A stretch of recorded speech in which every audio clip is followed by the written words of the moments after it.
Déjà, effectivement, il y a deux phases. Il y a être sélectionné et puis après, il y a être performant sur ce championnat.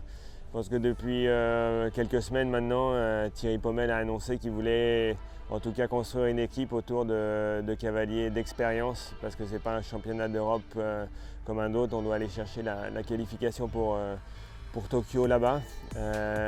Normalement, les championnats d'Europe, on s'en sert comme un peu d'un championnat pas expérimental, mais en tout cas pour tester les nouveaux couples. Là, on revoit des cavaliers qu'on a l'habitude de voir dans les derniers championnats parce que justement, il va y avoir cette pression supplémentaire où pour une fédération, pour un ministère, comme le dit si bien Thierry, c'est très important d'essayer d'aller chercher cette qualification. Ça va être difficile parce que dans les 3 nations encore non qualifiées qui doivent se battre à Rotterdam, on a des nations très très fortes qui sont vraiment influentes en ce moment.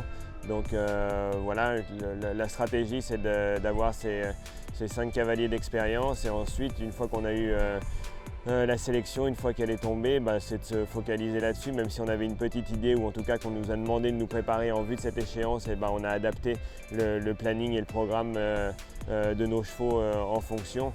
Moi, par exemple, Calevo est venu ici à Dinard juste pour sauter des épreuves à 1m45-50 pour essayer d'avoir un parcours plutôt facile avant d'aller au championnat parce qu'il a fait énormément de grosses échéances et notamment la dernière, la Coupe des Nations à Aix-la-Chapelle. Donc c'était bien de redescendre un petit peu de niveau pour lui donner cette fraîcheur dont on aura besoin là-bas.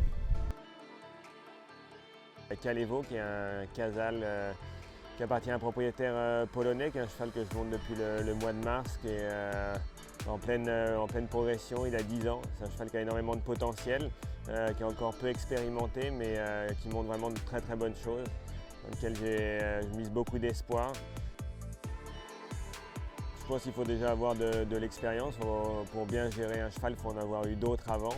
Il faut pouvoir se servir de sa propre expérience, mais aussi de partager, d'avoir l'expérience des autres cavaliers, des autres entraîneurs. Après, malgré ces expériences, on doit faire du cas par cas. Chaque cheval est différent. Un cavalier complet, un cavalier moderne complet, c'est justement quelqu'un qui va savoir être à la fois un très bon entraîneur et un très bon cavalier en piste. Donc là, l'entraînement est super important. Il s'agit de mettre beaucoup de réflexion là-dedans, mais aussi se laisser guider par cette part de feeling qui fait qu'on est un homme de cheval ou pas.